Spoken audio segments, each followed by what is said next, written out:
Pirms nedēļas stāstījām par Sabiedriskās politikas centra Providus iniciatīvu sanākt kopā nevalstiskajām organizācijām un iesaistīties dialogā, lai veicinātu ciešāku sadarbību starp nevalstiskajām organizācijām, kas strādā imigrantu integrācijas jomā.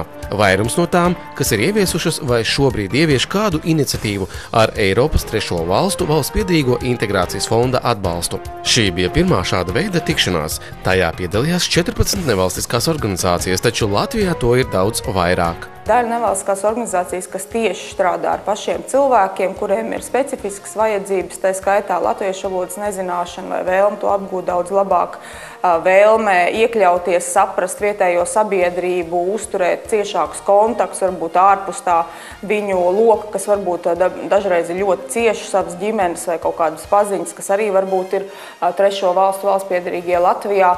Un tās ir organizācijas, kuras līdz ar to ļoti konkrēti zina, kādas ir šīs cilvēku vajadzības, kādas ir viņu problēmas, kāda varētu būt tie risinājumi un kā varbūt arī kāda labi domāta likumdošanas norma realitātē nestrādā vai, piemēram, institūciju kaut kādas nesaprašanas vai neizdarības dēļ kaut kā neīstenojas tā, kā vajadzētu būt. Un tad ir otra nevalstiskā organizācija daļa, kas varbūt mazāk ir tieši saistīta ar ikdienā kontaktiem ar imigrantiem, bet veic pētniecību, saprotās lietas no tieši likumdošanas un rīcības politikas viedokļa, kas līdz ar to ir spējīgi palīdzēt institūcijām izmainīt likumdošanu, saprast, kur ir problēma, nolikt jaunus mērķus imigrantu integrācijas politikai un tad viņus arī īstenot. Būtiskākais ir tas, ka nevalstiskās organizācijas ir kā tilts starp likumdevēju un Latvijas iedzīvotājiem. Bieži vien ir tā, ka nevalstiskās organizācijas paspēj lietas ātrāk valsts institūcijās.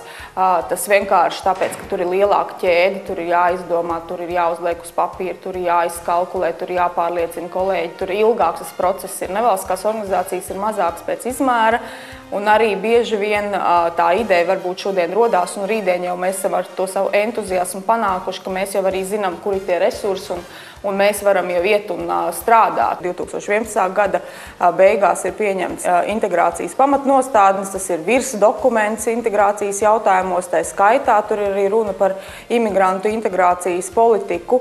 8. martā notikušais nevalstisko organizāciju dialogs bija tāda kā iepazīšanās un arī situācijas nopietnības apjaušana, proti, ka nedrīkst vairs ar integrācijas jautājumiem strādāt fragmentāri, kā tas bija agrāk. Straujās politiskās izmaiņas pasaulē Latvijas nevalstiskajām organizācijām jau diktē pavisam citu tempu. Nākamreiz arī tiekamies, runājam gan par aktuālajām lietām, saplānojam, kā varam viens pie otra pieslēgties mūsu projektos, iniciatīvās, kas šobrīd notiek.